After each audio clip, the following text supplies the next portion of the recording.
Oh, they've done it! Steven Terodde, an instant hero! Can you believe it? Plenty attacking! No! The comeback is complete! A stunning second half from Schalke!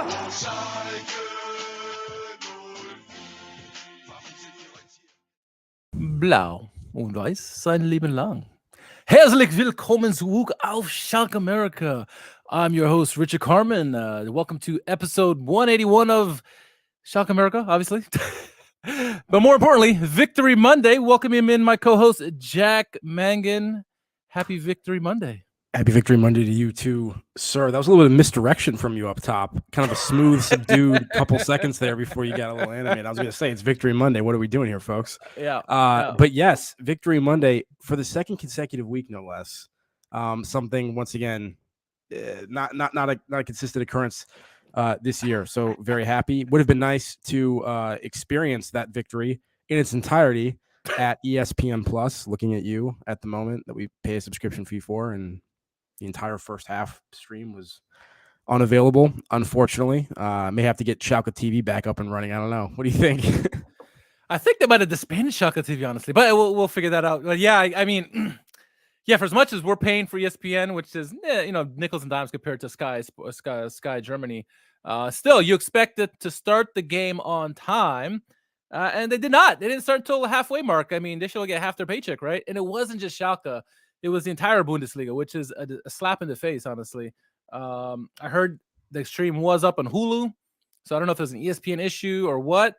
But yeah, pretty piss poor from ESPN, if I must say so myself. But you also think they would have some sort of way to get access to the footage for the first half, and when you make the games available on demand, potentially fix the issue. But not only was it the live streams that had the problem, but all of the on-demand ones, from what I can tell, at least the Schalke one, wasn't fixed either, which I think is just kind of ridiculous. Like obviously you're getting more than just the Bundesliga, but some people subscribe to ESPN Plus specifically for that, and then you're just like not providing the content, which is unfortunate. So exactly. Anyway, the good news is a victory against Bochum, second consecutive relegation 6-pointer. Maybe not the best performance of some of the recent matches. I'd be interested to hear what your take was, but we got the result regardless. And got it fairly comfortably in the end. How did you feel about things? Yeah, first off, so drinking the Angry Orchard, the Angry Tree, and actually even sporting the Angry Tea t-shirt in honor of our man Marius Bulter. But shout out to everyone in the chat who is here tonight. Also, shout out to those who joined in the watch along as well. Jack, we're on a 6-game unbeaten streak, right? 2 games in a row against back-to-back relegation 6-pointers, as you mentioned. I feel like we're at the tippity top of the mountain, but we're only halfway there to our goal of survival of the season. So on a good trend. I agree with you, though. I think of our last 6 games, and honestly, the last 2 games have been the least impressive of the 6. I mean, that's what I feel. I mean, like the first 4 games, we should have won all of them 1-0, right? Great performances defensively, really didn't give up much on the defensive side. The last 2 games, they were better. I mean, they were good, but we were plays where we had lapses in judgment, right? If the last game, Fairman giving up that goal against what's his name? I forget his name. Anyway, from distance, it should have been a goal. And in this game, Borna, was it? Borna, yeah, sir, it was Borna. And Borna Sosa. And in this game, it was okay. I mean, but you look at the passing percentage, and we'll get to that, but it's like 59% accuracy passing. That's poor, Jack. So I wasn't impressed overall. Thrilled with the victory. I mean, a victory is a victory. That's all that's important to me. I guess you feel the same way in terms of how it looks stylistically. Yeah, I mean, listen. We know the position that we're in. I don't think fans are particularly concerned about how pretty the football is at the moment. We're concerned about just grinding out whatever points we can and getting the results. And particularly when it comes to these relegation 6 points, it doesn't have to be pretty. It just has to be 3 points, and we got it. So, credit to the team. Yeah, I mean, I think they probably created more than we did in this game. Overall, not that they created a ton, but and yeah, just troubling from like a low possession, low passing accuracy. Not particularly accurate shooting in terms of like the shots on target, those sorts of things. Thank you, Anthony, as he shouts us out. So cheers to you and Schalke fans everywhere. We appreciate that. something to celebrate, right? Yeah. But like I said, yeah, it doesn't have to be pretty. And the thing is, you know, in the 6-game run that we've had, still only 1 goal conceded in 6 matches, which is ridiculous for like any team. And the fact that it's coming from a team that until this game was still bottom of the table is pretty remarkable. So you know, credit to Rice and the staff. Credit to Jens coming in and being the partner that Yoshida needed to kind of settle things down. Credit to Matriciani the last couple of games for stepping in at left back and stepping up and being able to put in the shift. You know, the spirit in the squad seems really good at the moment. They don't seem to be playing with a lot of pressure.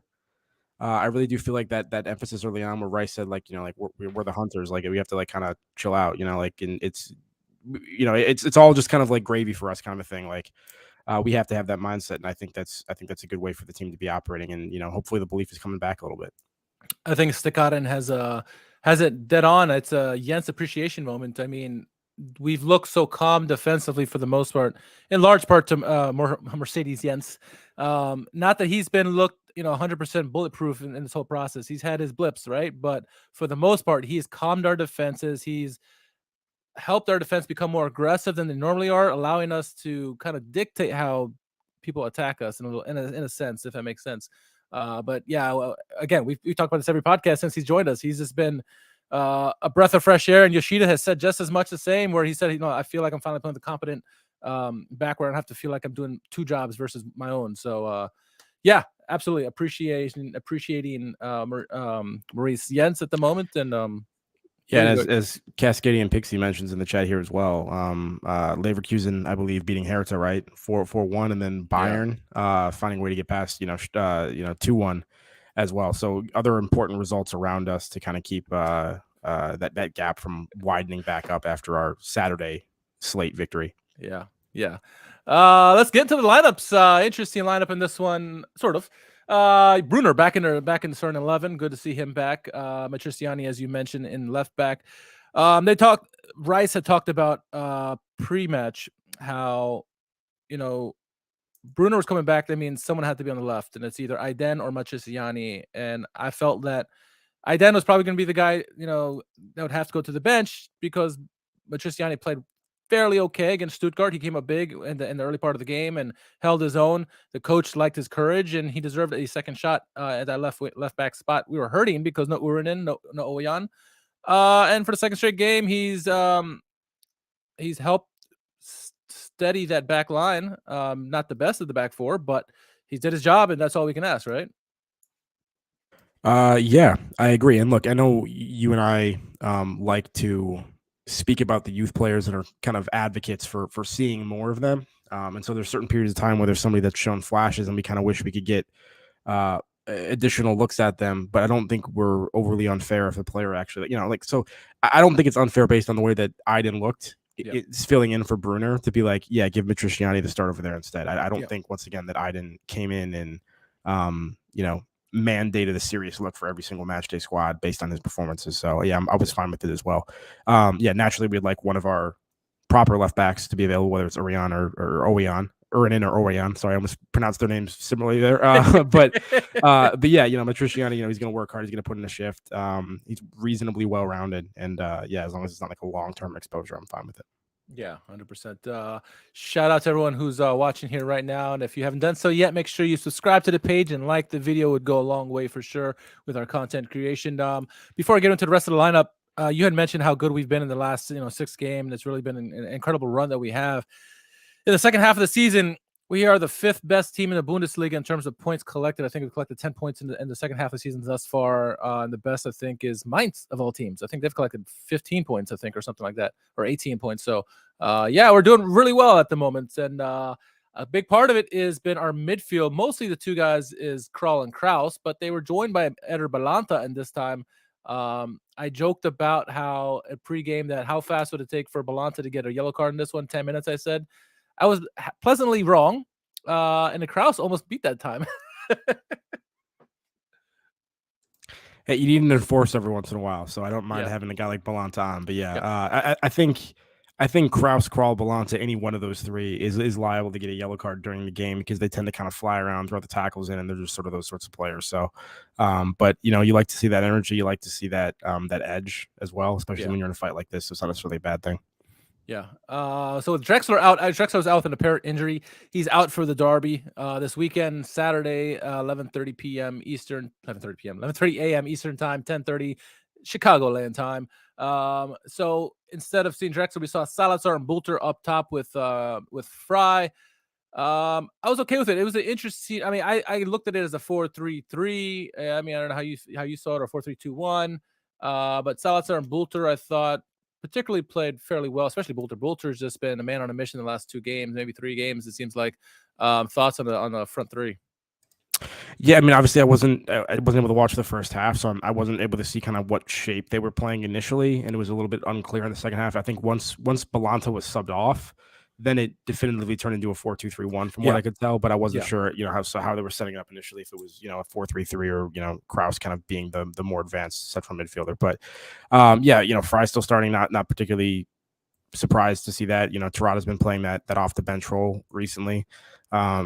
Which, I mean, once again, I think you have to say is fair for the most part. So it's tough to argue against it.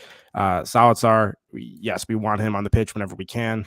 He does tend to get kind of tired, I feel like, towards the end of games, which is why, having him as a super sub makes sense sometimes, because usually by the 65th minute, he's kind of gassed, but hugely important for a variety of reasons. And, Bolter, I was a little bit critical of him at times this season, saying that I don't feel like he translated to the Bundesliga level as well as I was hoping he would from the second division. Maybe this is a flash in the pan, but obviously coming up on the score sheet and finally being the guy to make the impact, and had a couple classier performances recently, excuse me, not just because of the goals. So good for him. Love to see it. Love to see, the enthusiasm and everything. So I think it's a relatively strong lineup, despite some of the injuries and absence we have right now. Yeah, for sure. No, I think so 100%. And, overall, I think it was his anger translates well to the next level. For sure. We love that. And I speaking of his anger, there was a play in the game, and I forget who it was now. It's slipping my head, but he was talking trash to somebody on the other team. I think it was Janko, and Janko got in Bulter's face, and Bulter just laughed at him after that. That's Bulter. That's Bulter in a nutshell. Something I didn't notice. We talked about how Fry has been doing very well for us lately. I didn't realize how ripped that dude is. After the game, they're in the locker room. He's taking his shirt off, and the dude is completely ripped. I mean, he's a football player, I guess that's expected. But I was like, okay, all right, trying to be Cristiano Ronaldo or something. But I can see why he's so versatile on the wing and so mobile. He's in great shape. So obviously he can move around the pitch very well. Does really good on the hold up play. It seems like I've noticed Yoshida and Jens and even Fairman to an extent, they're all looking for Fry. And Fry isn't necessarily being way up top. He's coming into the midfield and trying to drop it off to the wingers, especially Bulter. Lets them go and plays catch up, which is huge, I think, lately. He's more mobile. He can get wider in build up. Yeah. And he can, allow some of those people to run on, where Terrada is definitely more pinned up top, central, target man kind of stuff. So it's a little bit more versatile in terms of how he can progress the ball. Yeah. Overall, I'm happy with the way this game turned out. Obviously, the results wise, we're all pissed off about how ESPN treated the Bundesliga in the first half of the game. Luckily, the Schalke app had the game. I was listening to the German audio during the watch along, which was a lot of fun with everybody who was on there. But yeah, second half, we finally got to see really what was happening. Phil Bonney, friend of the show, was calling the game, and a lot of heart. It wasn't necessarily the prettiest thing to watch. I think what translated from the first half to the second half is the inability to string passes together. 59% accuracy in passing wasn't the greatest statistic you want to see out there. XG wasn't that good. We overperformed our XG. We got 2 goals, right? One was an own goal in the first half. It was, I think, the Bulter shot that ended up going off of Ryman and winning the goal. But it's always like we talked about first half of the season, how all the bounces went against Schalke. All the calls of VAR went against Schalke. In the last, several weeks, things are starting to get back into our favor. There was a couple plays in this game where, VAR looked at things and were like, no, good for Schalke, whatever. So things are balancing out. It seems like you would imagine to be, but man, it was at times it was a little worrisome. Yeah, that's what you always hope for over the course of a season, is that those sort of calls equalize and that it's not all going one way. But sometimes when you're in the midst of a bad run of form, those are the sorts of things that seem to go against you when you just desperately need some sort of break to go your way. You get these extra things that, whether it's a cheap penalty that's given away or whatever the situation is. So yeah, nice to kind of get out of that run of decisions, at least, that we were having for a bit. Reading some of the comments in here, Pascal says, ESPN failed us. Thank goodness for alternatives. Fry like a bald Ronaldo. He is a beast. And this comment cracked me up. It goes, Fry's that type of guy that has his own name tattooed on his chest. I saw that. I'm like, all right. I mean, Leroy Sané did the same thing. I think Leroy Sané had a picture of his tattoo of his face on his body, somewhere on his back or something. But all power to you, man.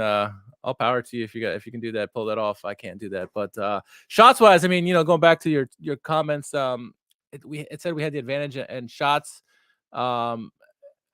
especially when we went up 1-0.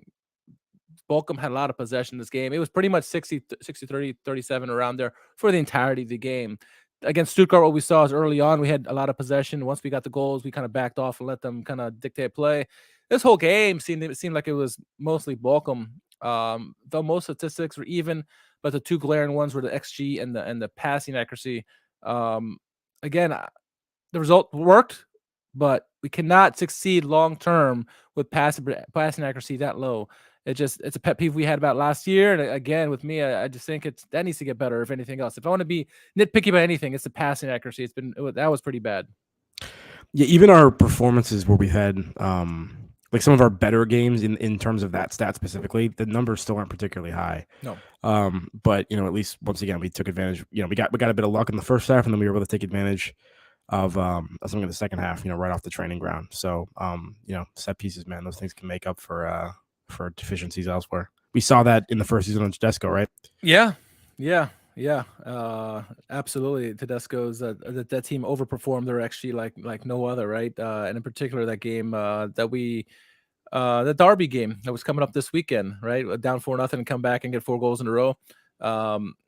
Absolutely. And whenever you could play, like someone said, like when you play out your ass, when you play like crap and then you just pull things out of your ass and still get wins, that's important. That's just as important as being dominant, for however many games it is. Like I think Dortmund's on a 10-game win streak at the moment, right? And majority of those games are probably really dominant, but they've been pulling things out of their ass as well. But what? Please.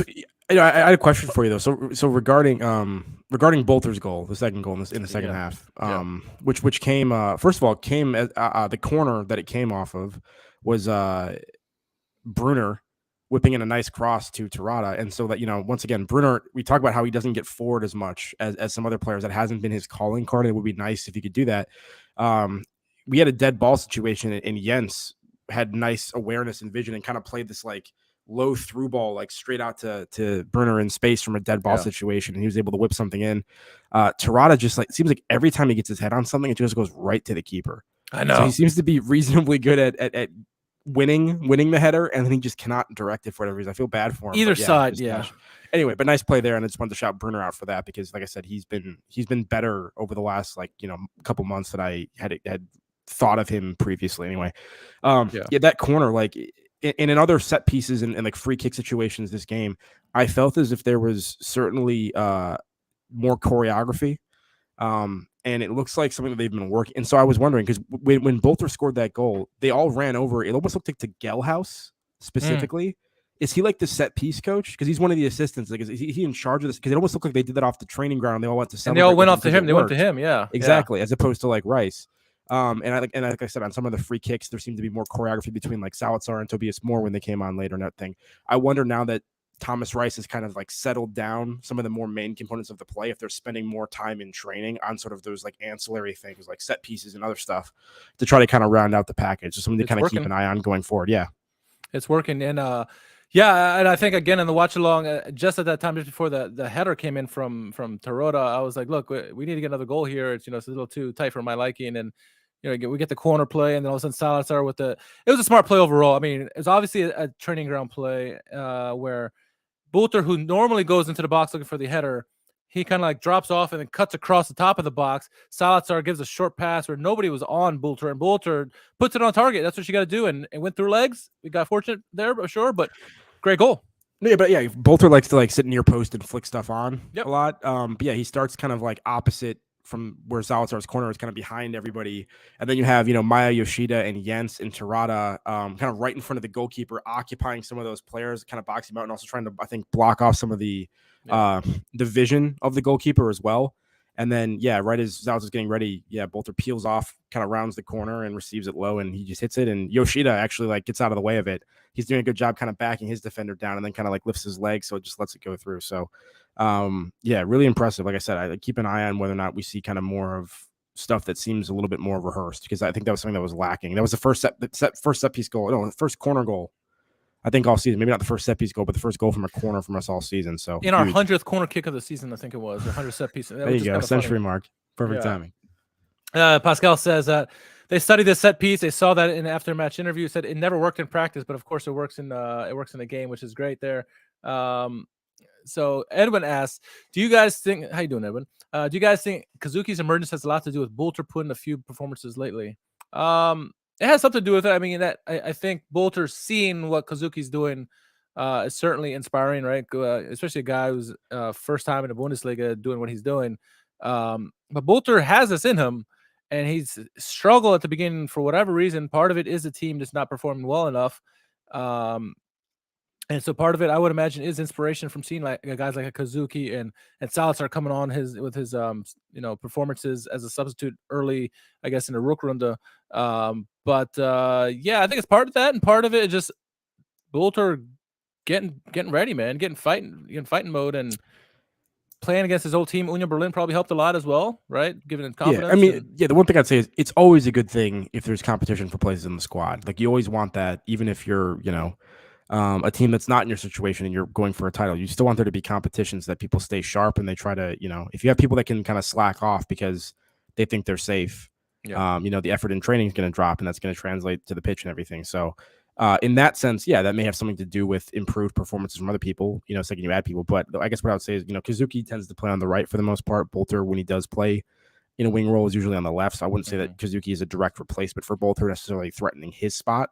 But I do think, that maybe when you bring a couple fresh people in and they show something and flash something, that can actually kind of galvanize some of the guys in the squad and instill some belief in everybody that, like, hey, it's like things haven't been going well for us, but like, here's this kid out here and he's making things happen. Like, let me get back on the pitch. Like, maybe Bolter's itching to get back in there and give it another try. So, and I don't know. I mean, I'm sure he's a guy that doesn't lack self-belief or confidence anyway. He doesn't seem that way on the pitch. No. So I don't know if he would have needed much outward motivation outside of just trying to fulfill whatever goals and he has for himself. He is absolutely one of the lightning rods on the team for sure. Like when he is all fired up, the team is fired up. I found it interesting in the game before I get into his accolades after the game, but when Tobias Moore came on, I guess it was for Salazar or one of the guys in midfield. I expected automatically. Salazar stayed on the pitch, or somebody else. It was one of the midfield trio. I expected it was Balanta that came off from Moore. Yes. I expected Bolter slide over to the right because he's done it before, and Moore, who's more comfortable on his left, to go to his left. Moore stayed on his right, and Bolter stayed on the left. And I think what I thought was that Rice saw that he was cooking on the left-hand side, no pun intended, and decided, hey, I'm just going to keep him out there. If he's going to do well, let him stay on the left-hand side. Let him free roam. So direct quote from Rice, let him cook. Let him cook. Speaking of cook, someone threw a bag of rice at Salazar, one of the corners. Did you catch that? Not Thomas Rice, but White Rice. I did. I saw. I don't know if somebody was making a joke, if this was actually a quote from Salazar, but I thought I saw a quote from him that said like he gets upset when people treat food that badly. It's like he like deflected it, like he wasn't upset that somebody threw it at him, but he was like why would you do wasted that to food. A bag of rice? Like rice is dope. So anyway, I agree. That's my food. I love Salazar. Absolutely. So there's probably 4 names you could probably think of that were worthy of man of the match. But of course, the Angry Tree gets the man of the match in this one, deservedly so. I think obviously got the goal, very influential, was as his normal stuff, causing a stir with the opposition when his trash talking and whatever else he does. I think it was deserved so. I mean, thoughts on him and maybe any of the potential players that could have gotten this man of the match? I mean, I think especially given how bereft of goals we've been recently, I think when somebody makes the impact he's made, you got to just give it. Yeah, I'm happy to give him. He's the big goal scorer. The first one was the own goal. That one was important to give us that little bit of cushion. Yeah, couldn't give it to Ryman, huh? To be fair to Ryman, he actually made a couple really nice saves later in the match. The one on Toronto that we already talked about. Salazar had one where he received it was like after he played in the corner, I think, and Jens kind of played it back out to where he was coming from the corner.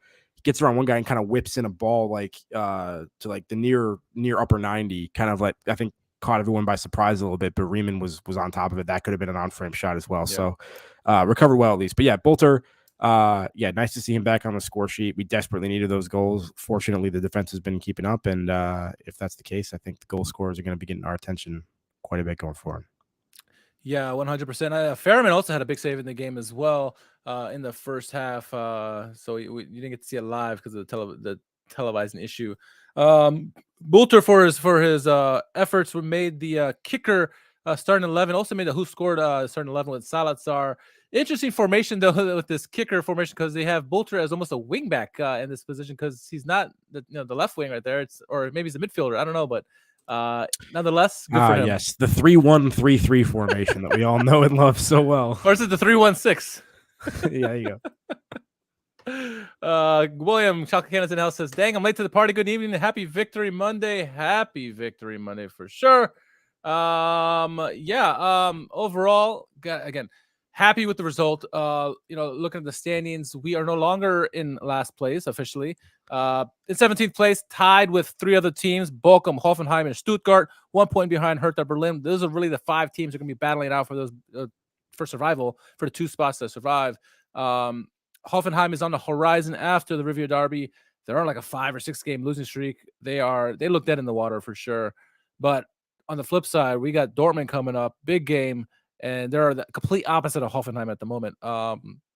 Thoughts on how we've been and to get to this point? I guess we're still a long way over from where the goal is, but we're not at the bottom at least anymore, right? Yeah, I think we are in about as good a shape as we could have hoped to be going into the Revierderby, based on where we had been to start the Rook run here. You couldn't ask for, I think, better momentum, picking up 2 wins on the bounce going into that game. Hopefully, should give us some additional confidence that we can compete. Imagine if that Dortmund game had come immediately after, like, the drubbing that we got at the hands of Leipzig or something. It would have been a bad situation. We often talk about how, form goes out the window in derbies. But this might be one time where we kind of hope that doesn't happen to some extent, just because, once again, over the 6-game run, we've had, I think, like the 3rd lowest XGA in that time, and then the actual fewest goals conceded. So hopefully we can continue that form and that doesn't dissipate. But we're going up against the Dortmund team, 2nd in the league right now. They've overtaken Union Berlin in that regard. And Dortmund, 2nd best offensive team in the Bundesliga, 3rd best defense. I mean, so they're doing it on both ends. They're a strong squad this season. And unfortunately, most of our encounters with them over the past few years have been when there's a significant gulf in class and quality of the players on the squad. So we know it's going to take some doing, but we have good momentum. We have great spirit. This team's not going to back down. At least we know that they got some chippy players and everything. And who knows? Maybe we can make something happen. We've gone up against people at the top of the table recently, like in Union Berlin, right? We got a 0-0. I would take a draw against Dortmund as well. I think that'd be a huge result for us. Absolutely. If we get any kind of points in this game, that's going to be icing on the cake. I mean, we got some relegation 6-pointers up ahead after this game. So anything we get out of this game would even be icing on the cake. Dortmund are in a huge win streak at the moment. They're tied for the league lead in points in terms of the Bundesliga, just behind a goal differential. Fortunately for us, and I say fortunately because they have a big game tomorrow against Chelsea. They're actually up in the first leg against Chelsea. So they're going to have to play their best guys if they want to move on, which I assume they do. So hopefully some guys will get tired for the game, right? That's the hope. But that doesn't mean we have to try any less. That's going to be a hard game for us no matter what. Obviously, have some fresh legs. No Drexler is going to hurt. Possibly getting Kazuki or Balanta back. Depends on their second opinion with the doctors. We'll see about that. But it's going to have a good performance. Got to fight. That's what we ultimately want. The game's at home, which is going to help with the crowd. Like you said, if we can find a way to scrape a draw on this, or dare I say even a win, that's going to be a world of confidence for us going forward. So, think about it. We were in much worse form when we played Dortmund earlier in the season, and that was a 1-0 with a late Makuko goal, right? That made the difference. So it wasn't as if, they were, to be fair, they were significantly better than us in that game. It wasn't if it was like an even match. Like the scoreline was close. Dortmund was the much better team, but we're in better form than we were at the time, and we held them close last time. Hopefully we can do it again. Like I said, I think the team is motivated in a good frame of mind, and will have plenty of confidence, and that's what you need to have when you're going up against a team at the other end of the table. I don't remember if it was our relegation year or the year before. We were in piss poor form. Dortmund were near the top of the table. We won 4-2 that game. That helped them. That was one of the reasons Dortmund didn't win the title that season. Was like That's that right. was it the one where Marco Reus got red? Who got red carded in that game? Royce got a red card. Yeah. Yeah. That was wild. That was so unexpected. But that's the. And the only reason I remember that because I just wrote an article on our website, the Mother of All Derbies, and talking about some of the best Revierderby games in recent memory. And one of those games was that 4-2 game, obviously, so for good reason. So just to shout a quick plug for SchalkeAmerica.com there. But going back, this game against Dortmund is going to be a huge game. Obviously, they got some players that are going to be we have to worry about. I mean, top of the list has to be Jude Bellingham at the moment. I mean, whether he plays or not, because the game on Wednesday, I'm sure he'll play at some point, whether he starts or not. He is a fantastic player, right? Just some other players. Sebastian Haller, good to see he's back healthy, right? No disrespect to him. Don't care if he plays for the rivals. You know what he's gone through. It's kind of been hard, but he's a great player. Royce, Lukaku is another player. Gio Reyna, if he plays, I don't know if he will be. At the end, you substitute a lot recently, right? Gio Reyna.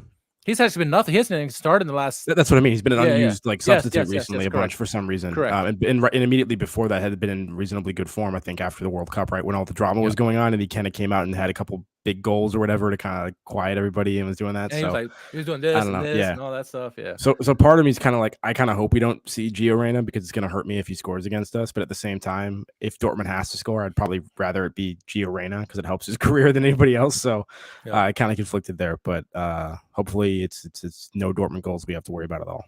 Maybe an own goal by Gio Reyna or something. Huh? Yeah. He scores and it's for us. But I mean, they got so many good players on their team that we got to worry about. It's not like, some of these teams we played recently where it's like, oh, they got one or two players who really got a key on. Bochum, for example, no disrespect to them, but Philip Hoffman, he's the guy you got to really definitely, focus in on. Janko is another guy, but Dortmund, it's pretty much their whole team. So it's pretty much we have to be focused for 90 minutes plus. Probably got to say 95, 99 minutes, which is not a bad thing because chances of you staying on your game and those little blips are, I think, less likely in a situation like this coming up this weekend because you're so focused. Everyone's dangerous. You got to be on your game the whole time. Whereas you play a team that has maybe one or two guys that you got to worry about, you maybe get lost out of the game if it gets really dull or it's a really low point in the game, and then boom, they hit you with a far goal like Borna Sosa. So I don't think our guys will be too troubled by that. I think they're gonna be ready for this game. Obviously, it's a big derby game. It's at home. The crowd will not let you be, lackadaisical. So I'm excited, man. I'm excited for this game. I don't know about you. Absolutely. I'm excited for most River derbies, regardless of kind of the context for them. It's obviously one of the best fixtures in European and world football. So always an occasion worth tuning in for. And given what's on stake for both teams at the moment, it only, lends a little bit extra to that. And Dortmund level on points with Bayern at the moment. And then, of course, Schalke level on points with three other teams and only 1 point off of Hertha Berlin at the bottom. So close competition at both sharp ends of the Bundesliga at the moment. And this game has implications on both those fights. If you're in the chat right now, you got any questions or comments for us before we sign out of here, please let us know. I'm going to shoot a quick video. It was a cool video after the game. Fairman kind of leading the cameraman to the south end there. And let me play the video here for you guys.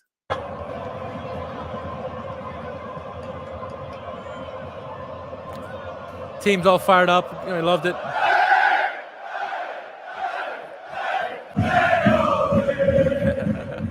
Boys are happy. The boys are having fun. They're having a lot of fun there. I'm turning the audio down. I can hear it in my ear. Obviously for good reason. Are celebrating like we are. Mini Revierderby, you get a victory. Let's go with the big Revierderby, the main Revierderby, and get a victory as well if we can, or at least points. Question came in about I don't know if you saw this about the hubbub about Cherlinov. Possibly trying to work a deal with Burnley to get him back. Thoughts on Darko possibly coming back to Schalke? Yeah, it sounds like maybe exploring a loan move in the summer. We remember that Cherlinov is a player that obviously we wanted to retain, and it was a player that wanted to stay. That wanted to stay as well. Cherlinov expressed publicly an interest in staying at Schalke. Good mates with Zalazar, right? So reuniting the two of them would be great. We've seen the emergence of Kazuki right on the right hand side, but imagine if we'd had Cherlinov all campaign out on that right wing as well. He was important, down the stretch for us. Second half of the season, particularly, I think. when we made that kind of run at the end of the table, Chernoff was an X factor. So would have been nice to get him back. Yeah, we'll see how that develops. Something to kind of keep an eye on in the background as we go through the rest of the season here. Yeah, 100%. I think, not that we're going to get him this season, but I mean, imagine Schalke do find a way to come with some kind of agreement now, right? Imagine what that'll do for Salazar. We know what it'll do with him when he's on the pitch. They're great mates. And obviously he did so well for us last year. He one of the X factors we talked about last year despite the Liga. But imagine if somehow they were to agree to a deal now, or, in the next coming weeks. Salazar excited, just goes on a run after that, and then it helps Bulter out, it helps Terodde out, it helps Fry out, it helps the whole team out. I think it would do a world of confidence for Salazar. They got to find a way to get it done now so that Salazar can, start getting pumped up for that. Because, I would not be upset about a Chernoff Kazuki right wing rotation, next season. So not bad. You can even slide at times. You can slide Bulter in the middle and put Chernoff on the left. We've seen him in the left as well. Yeah, it's so many options at that point. One of the question is from Anthony: how many points do you guys think Schalke can get through the remainder of the season? Eric says we need 14. So someone put this out there already, and I don't remember. I think it was our friend Peppo from the Blauer Salon. He said 31. If we can get 31 points, we're almost guaranteed to stay up next season. That's 11 points from now. Yeah, I can do my math. So 11 points there. I mean, 14 to be nice. Like I said, we have to beat the teams in direct competition with us. And that is the Hoffenheims, the Herthas, the Augsburgs, and if you can steal a point from Werder or Mainz even, that's even icing on the cake. But you got to beat the teams around us, Jack. Yeah, I'd have to go back and look at the tables from the past few seasons, but my understanding, it usually is in the Bundesliga somewhere around like 33 points or something that you'll probably need in order to find a way to stay up. So that's still going to take some doing. Obviously, we've been on a nice run recently, but still only 19 points. Despite that, that's how bad the first half of the season was for us. We've picked up points of some kind in 6 consecutive matches, including 2 wins on the bounce, and we only have 19 from all of those. So most of those obviously coming recently. Need to keep going. We're going to have to find a couple more wins as well. It can't be, these 0-0 draws we're having too. So that's why it's hugely important that we've been getting some goal production. Hopefully that continues. Hopefully the squad continues to get healthy. I know we have Drexler injured, but hopefully we get, Ernin and Oweyan back. Maybe we see Sepp Vandenberg at some point this season as well. Kazuki, returning. So we'll see how things go. I stressed about this last year, and I think you did as well, and it holds true for this year on the flip side. So last year we talked about we want to be in one of the absolute promotion spots last year. We didn't want to be in the playoff because you never know what can be happening in the playoff. And same thing here goes. I'd rather us be completely out of the relegation zone as opposed to the 16th spot, which is a play-in game. I don't want to take those chances because you never know. And this year you got Hamburg and Darmstadt and a couple of teams. There's some really good teams down. Despite the league is always fun, right? I kind of wish I'd been watching more of this season. That's so caught up with Schalke, but we got to be completely out of the relegation fight. We got to be in 15th or higher, and honestly have a little gap in between too. So I mean, we just got to do our job here. It's going to be interesting, but let's keep it going at Dortmund this weekend. See what we can get a positive result either way, and I'm excited about this, Jack. Saturday game. Yeah, I mean, listen. The only positive spin to finishing 16th is maybe a crossover episode with Matthew and Ava to preview our relegation playoff opponent, them being sort of the resident Bundesliga 2 experts. Yeah. But yeah, I would obviously much rather have, secured safety if possible. And shout out to the Zweite Liga podcast. Those two do a fantastic job. They've been doing it for years too. We've had Ava on here before. We've had Matt on before as well. So it'd be nice to catch up with them, just hopefully in better conditions for Schalke, right? So, but yeah, no, definitely shout out. Definitely give them a follow. They're awesome. Let's see what William says. Hoffenheim, Stuttgart, and Hertha are looking rough. We just need more earn more points to them. Yeah, that's the main name of the game right there. I got nothing else in the ascendancy. Certainly, yeah. I don't either. Yeah. It's nice. It's nice to have a couple pods in a row where we're relatively positive. They've been few and far between, so it's good. It's nice to talk about goals too. Yeah. Let's talk about goals. Yes. Yeah. I mean, that's one. Even when we were talking about improved or positive results, still not a ton to talk about in terms of highlights from the matches because it was 0-0 draws over the place, no one scoring. But that Bolter, that back heel, ridiculous. And then of course this one off the training ground, nicely taken as well. So good stuff to review. Final comments. Let's Rice. I mean, I think he's done a fantastic job considering how we were and how he came in with just a couple games before the World Cup break or whatever. But he's really adjusting. The team looks disciplined, looks at least defensively are much improved than we were before. So not enough good things to say about Rice at the moment. Also, solid winter window without Schroeder. Yeah. Oh, speaking of which, let's not talk about it. You're right. You're right. Let's not dull the moment. It's just Let's sad. not dull It makes the me moment. upset. If we win, we could be 14th. That's crazy to think about. Yeah. I think most of the chat knows what we're referencing in terms of the Schroeder news, but anyway. Yeah, no, yeah, that's a good point. That's a good point. So, all right. We've got 2 wins in a row. We've did watch alongs both those games. It's gonna have to continue. I'm gonna have to tell my wife and kids. I'm sorry. It's Revierderby. So watch along this Saturday, 11:30 Eastern. I won't ask you, Jack. Will this surprise us? But I do have plans in the city Saturday. Yeah, Okay. Jacob Jones, Judas in all caps, is referencing the Schroeder situation. No, Schroeder's a legend for what he did for us, but that's that. Yeah. Anyway, I have plans in the city on Saturday. I am going to see if I can be late to those plans so that I can go to the Schalke watch party in the city, which I have not been to probably since before the COVID times. Okay. But I might see if I can link up with Schalke Chicago at the New Year's Social Club and do it there. But there will be a watch along. I will be there unless I find a watch along near here. Then I might take the podcast there. But I don't know. We'll see. Let's not get crazy here. Baby steps. Jack, where can our followers find you on social media? At JMangan, JMMANGAN on Twitter. Undefeated. I'm telling you, man. Undefeated, undisputed. You can follow me at R_KHARMAN. Schalke America. Make sure you go schalkeamerica.com. Check it out. We're trying to keep up some articles here and there. We just dropped the best derbies of recent memory. So check that out. Get hyped for the game this Saturday. Obviously, if you haven't done so yet, make sure you subscribe and like our YouTube page and follow us on all over social media. And then obviously, if you want to get some gear like this Angry Cheese shirt, go to teespring.com/Schalke America. So, all right, Jack, chat, you've been awesome. Thank you once again. You bring it every week. Again, everyone on the Discord, you guys have been awesome. Fun chat with you guys during the weekend, even during the games. If you haven't joined Discord yet, we'll keep sending the link out. Look out for that too as well. Fun times there with not only just Schalke Americans, Schalke Canadians, and Schalke fans all around the world in general. So good stuff there. So Jack, for Richard, I'm Richard. Gotta say it for myself. I'm talking third person here. I'm excited for this game. Let me get out of here. Let's get out of here. So, Kluk out.